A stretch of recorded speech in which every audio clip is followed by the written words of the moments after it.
Welcome, coin enthusiasts, gold buyers, silver buyers, traders of all kinds. I'm Ken, that's Tiffany, and today we're here with noted economist, my friend, Dr. Steve Archer, who is 90 years old, or 90 years young because we're friends. We're friends from the gym. And Steve's going to be talking a little bit about the economy. And we want to remind you that we've got a fabulous auction coming up September 9th this year, just in about a few days, September 9th, on liveauctioneers.com. We're busy every day. We will beat any price in the country on any transaction, $5,000 or higher when you are buying from us. And we will buy anything from you. We'll give you our Federal Express number to send it in. So give us a call, 888-655-2646, or go to our website, coinsince1994.com. And these are some of the books that Steve has written over the years. This one is 2017 copyright. Oh, wow. The Mind and the Stock Market. I like it. So do you have some questions for... Yes, I did. So, Dr. Archer, what year were you born? I was born in 1928, they told me. What would this $10 gold Indian piece buy when you were a boy? And I believe it's this one.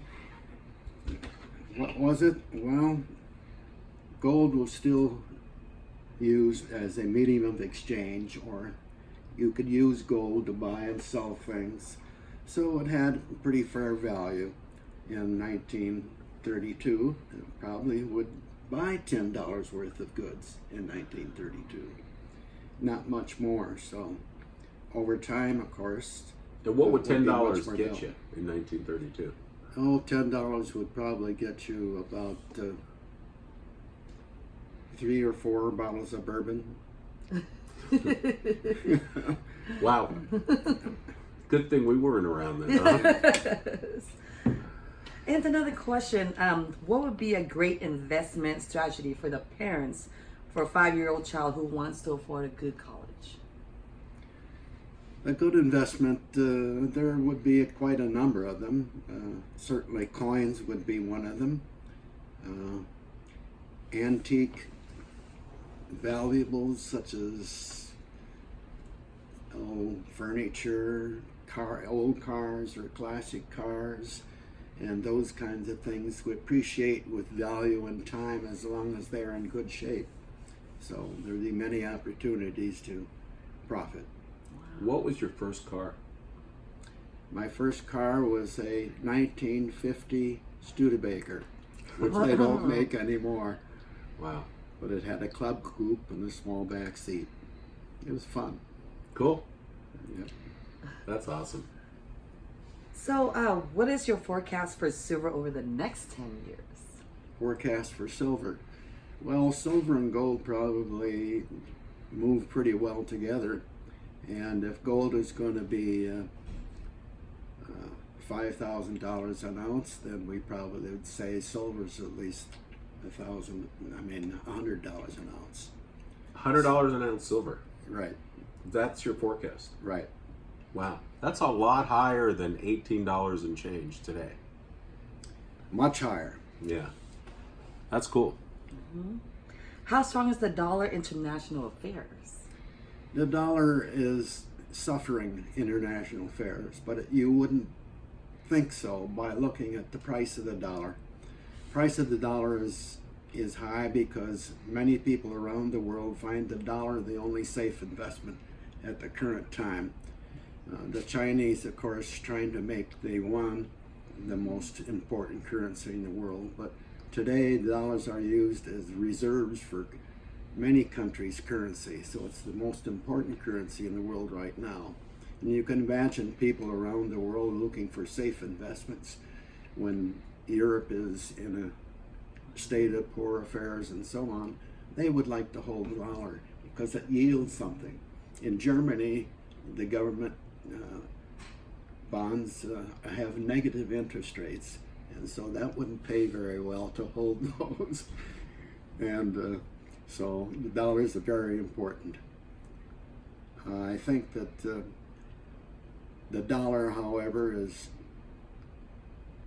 floating around the world in great numbers and great amounts, used by tax evaders, by terrorists, by criminals and drug sellers, and all sorts of transactions, which the federal government Actual cash, I believe. Actual Yes. cash, yes. And the government's a little concerned about that. But the value of the dollar, probably in competition with China or other important currencies, least of all the pound, should hold up very well, except in the long run. And what is your forecast in reality that we as the United States of America might actually have negative interest rates? Well, negative interest rates are very unlikely, but it's used largely by countries to stimulate consumption and spending in stimulating the economy. They don't want people to hold their money, they want people to use the money to help the economy and lift the economy. So it would be, of course, very unpopular, because if the dollar is used as the reserve currency for so many currencies, for running countries, if they're holding it at negative interest rates, they're not going to be very happy. Right. And want to probably sell dollars as much as they could, so that would be a problem. So a lot of people in our business pitch fear, and we try to stay away from that and be more rational, like Steve is suggesting. I actually personally agree that as a country, I don't believe we're going to see negative interest rates. Right, I don't either. Yeah, and that's a good thing. Because that way the government can borrow, and you get paid to borrow. Right. Right. So, Steve, what possible events might shake up gold and silver in the next few years? Well, I can think of two of them have been suggested to try to eliminate problems. The problem with the using cash in the United States is a great concern by the federal government. They're concerned that terrorists and criminals and tax evaders are using dollars on the side between themselves, and the federal government never gets an opportunity to tax that money. What the possibility is eliminating cash in transactions, because then the government can trace the currency, and these then would not be used anymore, and you better not try to hold them. You'd probably want to put them in something collectible of value, not as a currency. So cash would be not something you'd want to hold. Gold would be something you want to hold. Silver, antique cars, collectible coins particularly, and not bullion coins, would be very popular in a cashless society. And how does that apply to cryptocurrency like Bitcoin and stuff like that? Well, there's a lot of competition now with cryptocurrencies, because cryptocurrencies allows parties to take a transaction between themselves directly without going through the banking system, and it saves time and money, and so they've become quite popular. Now, if they went to a cashless society, they would have to find a way of controlling the cryptocurrencies, or making one the primary cryptocurrency. I agree with you, and they in this context would be a government. That's right. Yeah, A government currency. I agree with Steve's forecast that cryptocurrencies will be just as regulated as the money in your bank account. in your bank or stock If brokerage. that weren't the case, then monetary policy would be zero. Right. Right. I agree. Do you have any other questions? No. We're good? I think that the other possibility of the event occurring beyond the cashless society is the value of the dollar itself in the world. More and more countries like China would try to establish their currency. They don't trust the dollar because the government is overspending anyway, and putting a lot of dollars in everybody's hands throughout the world, that it may become less valuable.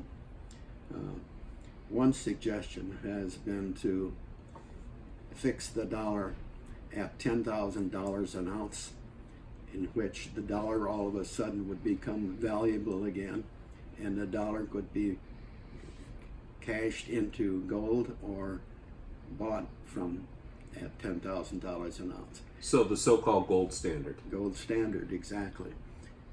This is pretty tricky if the United States ever decided to do that, because not many people want, or in countries around the world, will want to pay $10,000 an ounce right away at any rate case, but they might be willing to start selling their currency for dollars, Right. which they really don't like. So it's really, they're in kind of a trap, and it's a way of bringing about the gold standard.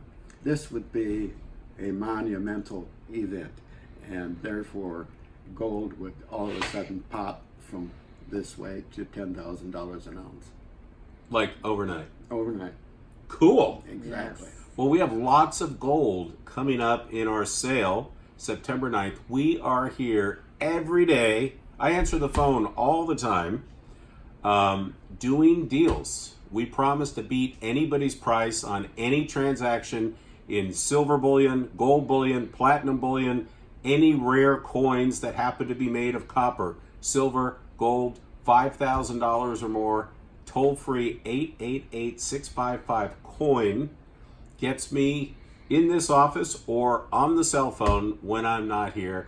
So until then, would you join us in a toast? Definitely. May the force be with you all.